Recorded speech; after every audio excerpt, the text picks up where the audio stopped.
the concept is that we have a preference for one of the three of these for implementation. And the point of origin, by the way, the reason why we don't have a good name for this model is it's sort of ours, right? We got we invented it, so it sucks on naming. Right. That's what you're trying to say.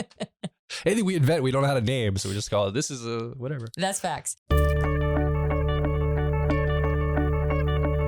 Welcome back to the Personality Hacker Podcast. My name is Joel Mark Witt. And I'm Antonia Dodge. So today on the show, we want to revisit a model we've talked about in the past.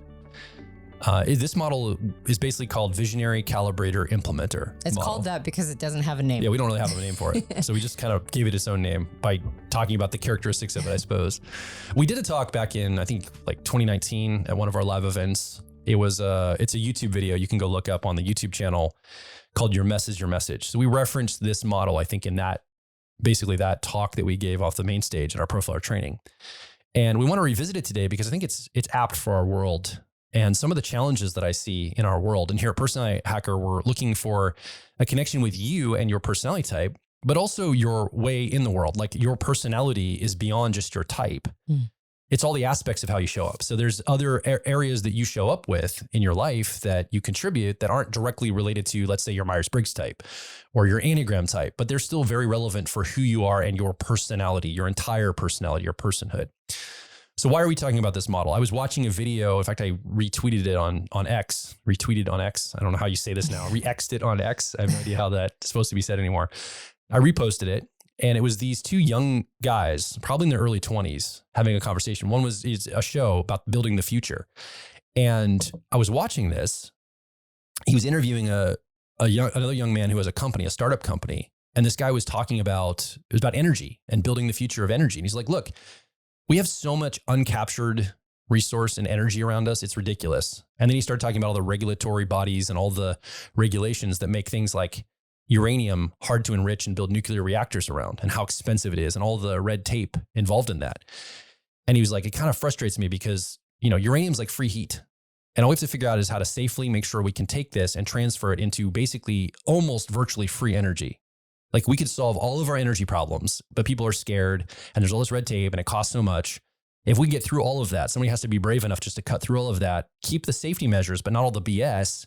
We could build the future and have free energy forever. He's talking about this. And I'm like, I'm watching this. And normally when I see young people talk, then maybe I'm just not on the right channels or something. They're usually like man on the street interviews about social issues or activist causes, or I don't see a lot of young people talking about uranium enrichment or, unless it's related to something political or social. This is actually engineering and about building the future. Now, he did have some political commentary about, the regulatory and all that stuff. But I was realizing what a vision. These kids are talking, they're 20 something, these men, these adults, I'm just old.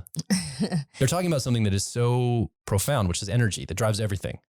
And he was talking about capturing the carbon and transferring it into usable energy, which would solve like environmental issues. It would give us energy to use.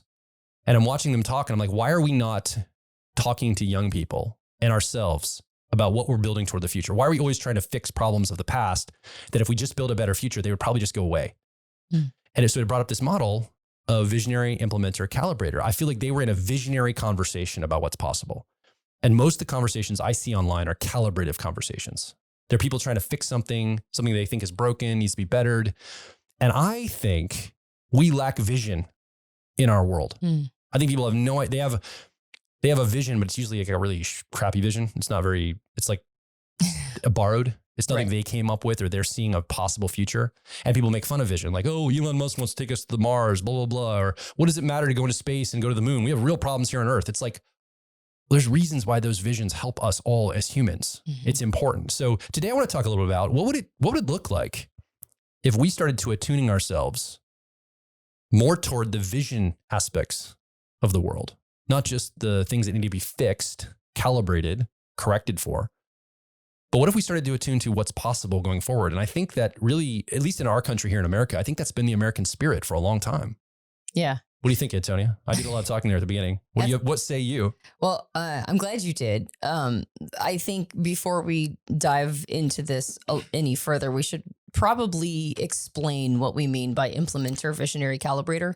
Sure. Right. Just in case somebody hasn't been. Would you say you're a calibrator, Antonia? I would say I'm a calibrator. Helping dial in the details, calibrating all the nuance. We talked about this model in the talk you referenced your message, but we also have talked about it in a couple other podcasts. I think there's a podcast called Feels Like the First Time, when I talked about like discovering my part in all of this. And I think we deep dive into this model a little further, maybe even better in that particular podcast. And then we did a 3-part series on how to become an influencer, which personally I think is massively underrated. I think that 3-part series is so freaking good. It's like a masterclass practically. Oh, we might create our own competition. Don't tell people. They might go and I'm kidding. Don't go listen to it. It's too good. But we also reference this model there because the concept is that we have a preference for one of the 3 of these for implementation. And the point of origin, by the way, the reason why we don't have a good name for this model is it's sort of ours, right? We got the... We invented it, so it sucks on naming. Right. That's what you're trying to say. Anything we invent, we don't know how to name, so we just call it, this is a whatever. That's facts. So we sort of invented it. So. Well, I was going to say it comes from the point of origin is the book Traction by Gino Wickman. Yeah. And in that, Wickman talks about 2 different positions that heads of companies, successful companies, tend to take on.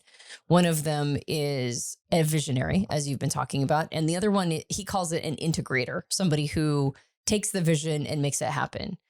And in Feels Like the First Time, I believe, that was me discussing the challenge I had in figuring out which one I am.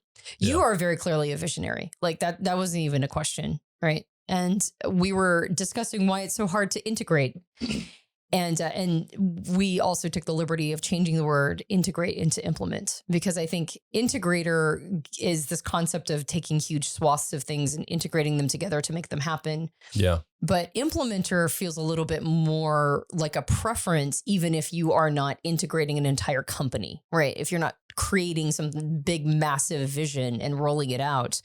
Implementers, I think, a little closer to the core, which is a person whose instinct, whenever they get onto something, they get excited about it, is to immediately begin acting on it and building and creating something from it. Yeah. Well, I would just, as an example, Steve Jobs and Steve Wozniak. Mm-hmm. Steve Jobs was at Apple in the 1970s would be the visionary. Hey, this is what we can do with this technology. Kind of out there selling it, doing a lot of pitches. And then Steve Wozniak was the guy that had to actually build it. Right. Doing the actual coding, staying up late, getting the team together, making it actually happen. Yep. Exactly. That's a good example. That's a great example. So in that previous podcast where I was bemoaning the fact that I couldn't figure out which one I was because I didn't feel like either, that was when we added the 3rd piece of Calibrator. And I think a calibrator is best seen as somebody who ensures that as the vision is being implemented, that they don't go off the rails. Calibration is ensuring that you're on the right path, ensuring that you're staying true to the original vision and not bringing in extraneous things or, muddying things up, but like kind of dialing it in really. And our observation has been that people have a strong preference for one of these, right? They instinctively see visions and ways that the future can roll out. They instinctively hear a vision and want to go start implementing on it, or they instinctively take what's being implemented and ensure that it's dialed in. And I'm a calibrator first, you're a visionary first. We don't have an implementer first. So that's one of the reasons why we have a tendency to hire implementers onto our team, people who get things done. We've also noticed, almost in the way of Enneagram instincts, that you have one that is a strong preference, a go-to, one that you can tap into, and then one it almost feels repressed, almost feels like something that one tends to ignore and avoid. Yeah. And for you, I would say that you're a visionary implementer and calibrator's last, whereas I'm a calibrator, visionary, and implementer is last. So I don't get that much done in comparison to implementers around us. Yeah. The reason why it's good to know all of that is as we talk, and you started this out by discussing how the world needs more vision. I 100% agree with that. The challenge is that when one is a visionary, because there is a segment of the population that represses the concept of vision, or really I would say doesn't have a lot of respect for it, doesn't see its purpose, like doesn't really understand how that works. And so when people catch a vision, particularly if they're visionary blind or repressed, they have a tendency to, once they catch it, to think it came from within them. And so it's easy for people who have visions to be ignored, or to it's almost like once it connects into another person, it's almost like that meme, that little cartoon where the person says, I made this, and hands it to another person. And then the next panel, that individual is holding the thing that was made in the second panel. And then in the third panel of the comic strip, it's like, I made this, right? Yeah. So it was given to them, and they looked at it long enough to now identify with it and go, oh, this is mine. Yeah. So the challenge with being a visionary is that it's really easy for people to forget the source of the vision, particularly if it's not immediately implemented on. And so, like you said, why do we need these big visions? Why do we need to go to Mars or whatever is the big picture thing? That doesn't seem like that's important. I would say that the overwhelming majority of people who say that are probably visionary repressed. Yeah. Right. They don't understand the point of a vision. They don't get it. Right. They're probably oftentimes too calibrators. Implementers tend to respect visions a little bit more because implementers are looking for something to do. And when a vision is set and they can catch it, now they have a direction for where to go and how to take it, or a direction for their desire to implement. So I think implementers tend to respect visions more. Calibrators don't, especially if their vision lasts, right? If you're a calibrator, the instinct is to actually, and especially if you don't have any vision you're calibrating, if you can't catch a vision or you have trouble catching a vision and you're a calibrator, it means you're just looking for what's wrong in everything. Yeah. Right? You don't understand the point of something bigger. You're just trying to tear down everything that's like sort of smaller level. So I think it's good to diagnose oneself to go, which one do I have a tendency to go towards? Which one is the one that supports that? Which one is the one that I kind of push down the importance of? I mean, for me, realizing that I was implementer last explained a lot of stuff. Yeah. So that's the model in a nutshell, effectively. Yeah. So here's what I see. I see a growing group of what has been labeled the managerial class in our world. So people in our world that have management roles, they don't build or do anything. Yeah. Honestly, and I'm not being critical when I say that. No, they don't actually do anything. Yeah. They manage people often that are managing people that do the thing. Yeah. Right. And so we have layers of management. Right. Dr. Nardi talks about at UCLA, there were 8 administrators for every professor, all these managers. Right. So this managerial class is growing. It's kind of a soft socialism, if you will, right? It's a way for a lot of people to have a lot of jobs.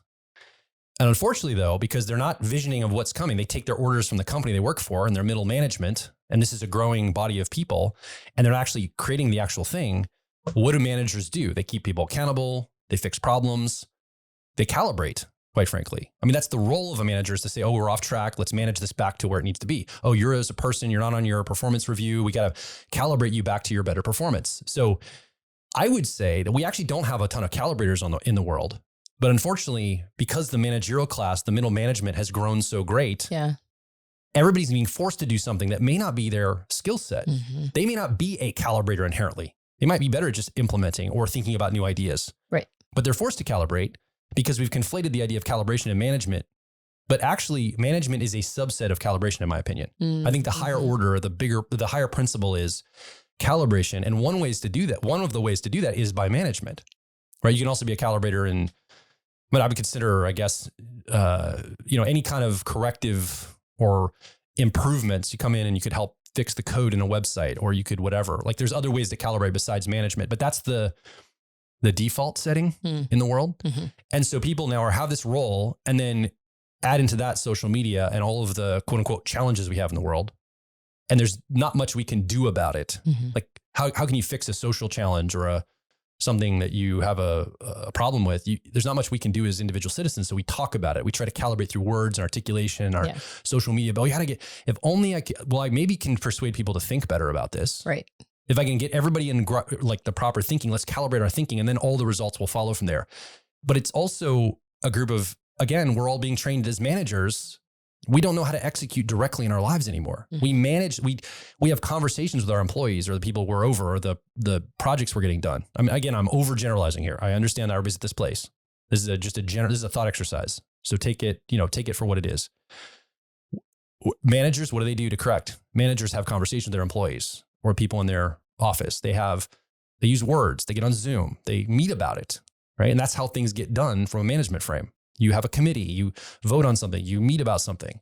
Even our government runs this way, right? Government people aren't actually building anything. They're just talking about how to get the funding to go build something. Everybody else builds stuff. But the middle management that is Congress and the Senate and all of that, they're technically calibrators trying to talk through how we're going to do something, how we're going to fix something, how we're going to change something. When really they're supposed to be visionaries and implementers. That's right. They're supposed to be, or at least taking a vision, setting a vision, and then helping make that vision happen. Well, one could argue that, I think. One could argue that they're doing the exact function they're supposed to be doing. I don't want to get into too much of what the government is supposed to do. Well, no, I mean, I think you're accurate. You just mentioned that there's too much calibration going on. And I think that I'm agreeing that I think they actually should be more visioning and then implementing. Yeah. Yeah. And so what I see is, and I only see that growing, all of that middle management kind of, because especially with technology coming, we're going to need people to do less and less. And we're going to have to find something for all these people to do. When AI hits the scene and gobbles up everybody's jobs. I mean, OpenAI right now is working on universal basic income because of this. A lot of people are working on that. I think they're even rolling it out as a test in some state or somewhere I just read about recently. This is coming for us, that our jobs and some of the things, but here's the thing, some of those middle management roles, same thing. Yeah. AI is going to eat them too. In fact, it might eat them first. Probably. Yeah. It's coming for creators, writers, and then it's going to come from middle management. And so regulation might be able to throttle it for a while. Right. But eventually that's not going to make any more sense. It's going to be like, that doesn't make sense to throttle this synthetically when it actually doesn't derive value. Well, so what's crazy is I actually think that the creatives, I mean, yeah, I know it probably feels like creatives are the ones that are the first to go, but true creatives are going to learn how to work with tools to be even more creative.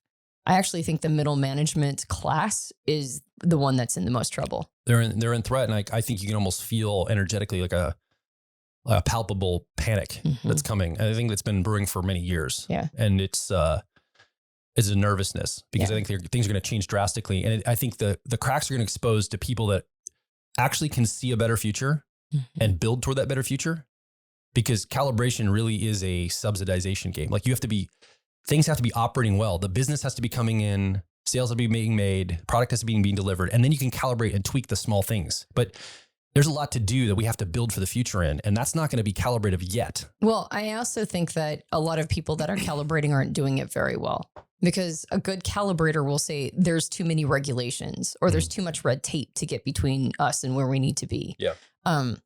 There's a defensive-ness in a lot of the stuff you're talking about that actually undermines the capacity to do one of these three things well. Yeah. Right. Like if you're worried about your job, if your job insecure, you're not going to be doing any of them very well. And that includes calibrating.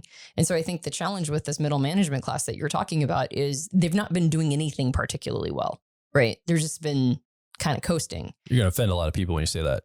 And yet it's okay, because I don't think anybody wants to live a life where they're just dialing something in. Like we weren't designed to push numbers around a spreadsheet and feel fulfilled by that. Like, look, I moved it from this column to this column. I know it's more than that, but yeah. And that's a meme a lot of times, right? Like that's something that gets pointed out over and over and over again in creative and artistic pursuits. Like there's cartoons around how soul sucking those kinds of middle management jobs are, and pencil pushing. And I mean, pencil pushing is a very old phrase now, but effectively there is a soullessness that people are oftentimes fighting against. And I think a calibrator, like a good solid one, picks that up and goes, let's calibrate against the soullessness, not let's calibrate in its behalf in order to maintain job security. Yeah. And so I don't think it's calibration that is the bad guy or the Babadook. I think it's poor calibration. I would agree. And in the same way that poor visions are a problem and poor implementation is a problem. And so in the conversation that going all the way back to the beginning, where you saw two young people discussing, energy and ways to get to energy abundance. Yeah. And a lot of times, or according to them, and they were actually hearkening back to old technology blueprints that had been created in like the 60s and 70s. And they're like, some of this stuff is really good. So the visions of what's possible. Like, look, why is this all collecting dust? Why aren't we looking at these again and building toward a new future? Why do we abandon this somewhere? Right. And the answer was because there's so many regulations between us and getting the technology handled. And it made me think of, and like unnecessary ones that you can tell were originally designed to protect, again, job insecurity, to protect people's jobs, positions, or even whole companies. Companies maybe with lobbyists that had the power to be able to get some of these things written in to, benefit themselves, but not necessarily benefit a bigger vision. Yeah. And it made me think of, in times past, you actually had reminded me of this. If there needed to be a bridge built in a city, there would be like an open call for blueprints, right? The city needs this bridge built. We're talking like 100, 150 years ago, probably around that time period. But it's like, we need a bridge built. We are taking blueprints from people and the best design wins. And the best design will be like the person who created that design will then have a say in how the bridge is built. And it didn't matter who you were. You didn't have to be like an official architect, or you didn't have to be an official anything. You just had to have really solid blueprints. And that's how things got done in the past. So there wasn't a bunch of red tape. It wasn't a bunch of regulations. It was like, this is the best design. We're going to give the job to the person who created the best design, and they're going to help roll it out. And then now we have this great bridge. And some of those bridges have lasted, a long time doing it that way. So this idea that we have created this overly complex system that protects people's, not just their jobs, but also their egos, right? It's like, well, but I went to school for this. And like, that doesn't mean that those people aren't qualified. But sometimes going to school for something doesn't mean that you're the most creative or the best person for this particular position. And a good vision stops the whole system from being dragged down through these things where we have to obey and honor old thinking. In order to, it goes a good calibrator, a good vision, and good implementation recognizes when we are like the system itself is our anchor. It's pulling us down as opposed to freeing us up to be able to follow a really grand vision, a good one, like a solid one. Calibration in that case would be like, we need to get rid of some of this stuff that's pulling us down. Yeah. Well, I think for you listening right now, because I'm like, okay, what does this matter to somebody's actual life? We're personality actor. How does this matter to me as an individual? If you're listening right now, that's what I would be asking if I was listening. Like, okay, thanks for sharing that. What do I do about it? Right. I think it's just something to be aware of, that if you're in a role that is more of a managerial role, you're probably being pushed toward calibration. This may be natural to you. And by the way, I'm not crapping on calibration. I think we need it in our world. Now, it may not be as fun to have somebody come and edit the paper, right? Right. Everybody hates a good calibrator because calibrators like bring to bad news. Yeah, story editors, book editors, they're basically calibrators by trade, right? Even critics, like movie critics, they're calibrators. They're like, I like to replace the word critic with calibrator. I think that's it feels more positive because I'm not trying to criticize something. I'm trying to say what could have been better. Yeah. So I actually, in my own personal life, I've already reframed criticism to calibration. And that's the word I now use in place of it. So that's one thing you could do if you have kind of an issue with this idea of calibration. That's one change I've made personally to make it more palatable, because sometimes it can be tough to hear what's wrong with something, especially if you're married to a TI user, introverted thinking user. That never happens, obviously. So the other thing too is we can work on exercising more of our implementation and more of our vision. Yeah. And maybe we'll never be world class at it, but getting like the grammar around it, getting familiar with how these things are talked about. Like when you see somebody talking about a vision of something that seems kind of absurd to you, it's like, well, that's them probably doing what they're wired to do, just like I'm doing what I'm wired to do. It's, again, giving people grace, just like with personality type. We're saying, oh, that person is probably a visionary. They're looking toward the future. They're trying to build something to the future. Oh, they're seeing a bigger picture. Yeah. Maybe I can catch a little bit of that vision. Maybe I can get on board with that. Maybe I can be encouraging to it, not just poo-poo it. Yeah. Maybe it's too early to calibrate it. Maybe it's too early to talk about how are we going to actually do it? How are we going to implement this? And if somebody's an implementer and gets things done, it's hard to do things. It's hard to make stuff happen in the world. I mean, you know this, like if you're listening right now, you've tried to make anything big happen in the world, it's really tough. So sometimes calibrators come in and they want to calibrate too early. Yeah. And it can throttle the energy. So that's one thing that I could immediately see application for. Yeah. Well, and you said before, especially when it comes to dialogue, social media dialogue is perfectly designed to have us overly focus on social issues. Yeah. Right. And I think we're hitting a saturation point. I think social issues aren't nearly as important as Bridges. Yeah. Yeah. Bridges. Like right. potholes. Like literal bridges, like literal, like getting things done.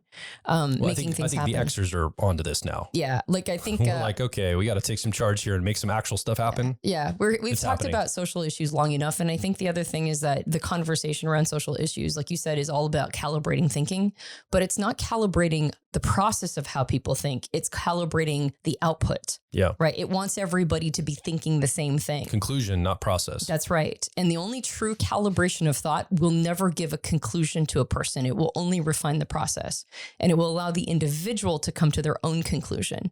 And so I think one of the reasons why we're also hitting a saturation level with social issues is we've not talked about it well. We've actually talked about social issues very poorly. We've talked about it in terms of calibrating people's output, which is not actual calibration, that's bullying. And so I think at this point, it's important, I believe, for like the next phase in terms of generational theory. You could almost call it like the next saculum that's coming, like the next time period of history that we're moving in as this chapter closes. It's easy to get distracted by things that don't matter or things that actually don't impact a large swath of people. It's easy to calibrate, which is poorly, by nitpicking or forcing people to come to the same conclusions a person is coming to. But I think more so than ever, we need visionaries to be visioning a positive, better future. We need implementers to be taking those visions and acting on them and implementing them. And we need calibrators to stop telling people what to think and start to calibrate how those visions are going to be rolled out by reevaluating the systems that are set up right now. Is there too much red tape? Well, it's not a matter of figuring out how to get through it. It's a matter of asking which red tape can we abandon so we can get to the implementation of a strong vision faster. And I think as long as we get stuck in the mire of hyper-focusing on soft issues that actually don't really move the needle for humanity, like all of us, it's really easy to overvalue our own experience as people, not just as our personality type, as we've mentioned many times, but also like fashioning and crafting the world after what we want for ourselves, right? And that doesn't actually help anybody. I personally believe that we need to focus on how we can show up for the world and not how the world can show up for us. And while that doesn't mean that people are allowed to be awful to each other, that's not what I'm suggesting at all. I think that we've done a lot of self-evaluation on how we treat each other. We're never going to get to a place where we're perfect. I think the world is opening up to a kinder, sort of a more accepting place as a general rule, even though I'm sure I'm going to get a bunch of comments that are like, no, it's not. Look at all the prejudice and look at all the, isms and look at all the terrible things going on in the world. And it's like, well, that stuff is actually never going to go away. Not unless we refine processes, which we're not doing. We're only refining output. Yeah. So it's like, it's time for us to focus on bigger fish, right? Like we've been really focused on a bunch of little fish, which is not bad. Zoomed way in. We've zoomed way in and massively focused on managerial class style calibration, which is only focusing on things that are relevant to us. Now we need to think bigger. We need to have a bigger vision. We need to start getting, like you said, you've been watching the oration of politicians from the past, really powerful speeches. I've been doing this. Churchill, JFK. Like a lot of these speeches, these rousing speeches that these statesmen and stateswomen used to make, they're very visionary. Like if you listen to JFK's first inauguration, well, he only got inaugurated once because he got shot dead in Dallas, but you listen to his inauguration speech, it's very inspirational. It talks a lot about, the United States and its role in helping here and serving the world abroad. And that's the very famous line that he has. You kind of paraphrased it just now, like, ask not. Yeah. Ask not what your country can do for you. Ask what you can do for your country. And you kind of said that in the world frame. And then he goes on after that quote, by the way, and says, ask not what America can do for you. Ask what we can all do together as a world citizenship. Like he was casting this vision of a community coming together, doing more collectively, like all the things that people even care about now. He was casting a vision for some of those things, but he wasn't doing it like, and this is bad and wrong, we got to fix this. It's like, here's what's possible, guys. Yep. Here's what's possible for all of us. And it was like inspiring.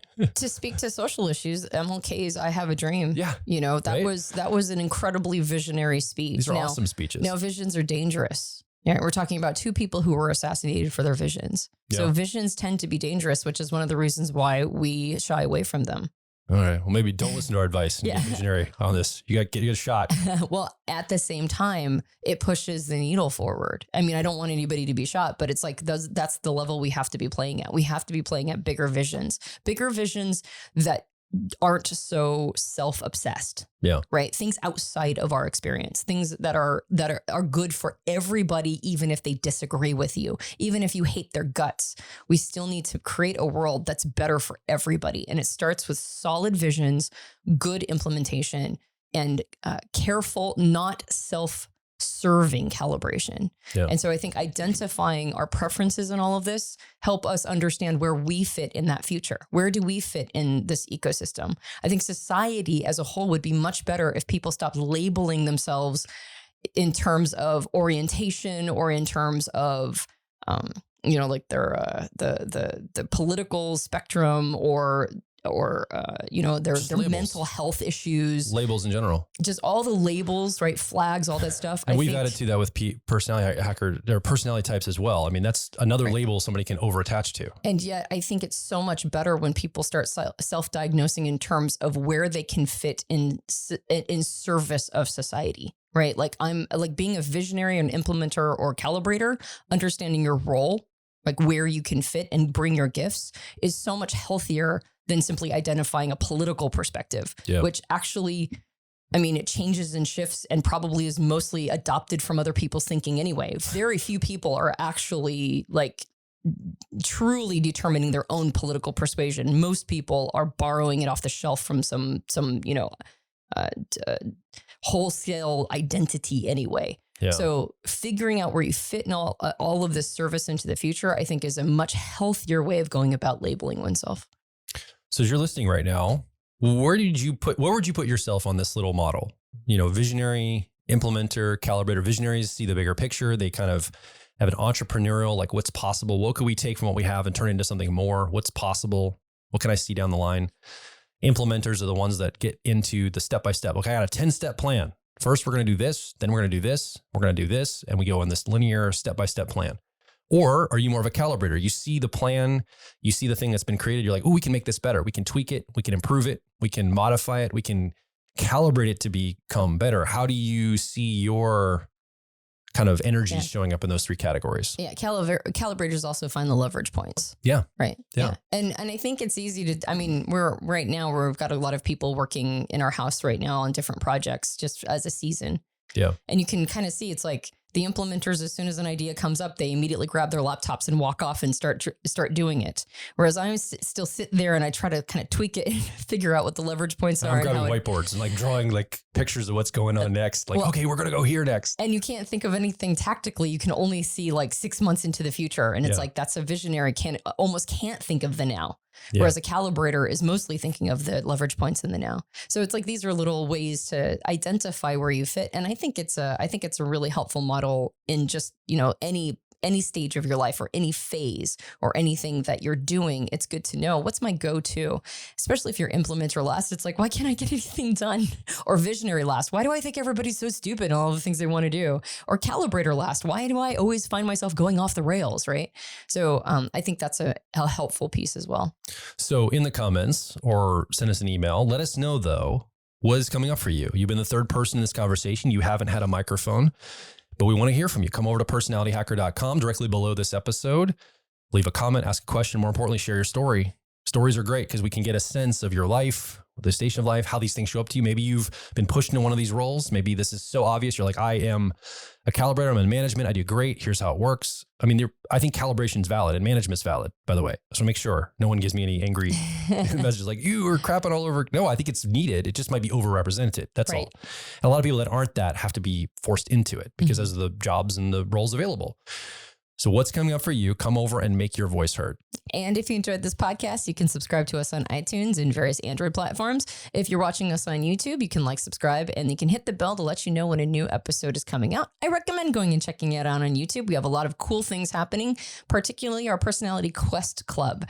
Quest is an opportunity for a very, very nominal rate for you to come join us every week to talk about a portion of the podcast and then what it means for you in your life. You join a group of people who are not just looking for more information and data, but are actually looking for knowledge and wisdom. How do I apply this in my life? How do I take this growing self-knowledge and turn it into advantages in all aspects of my life? So come join the Personality Quest Club and turn what this experience is into something so much more rich and rewarding for you as an individual. Yeah, finding ways to apply it. My name is Joel Mark Witt. And I'm Antonia Dodge. And we'll talk with you on the next Personality Hacker Podcast.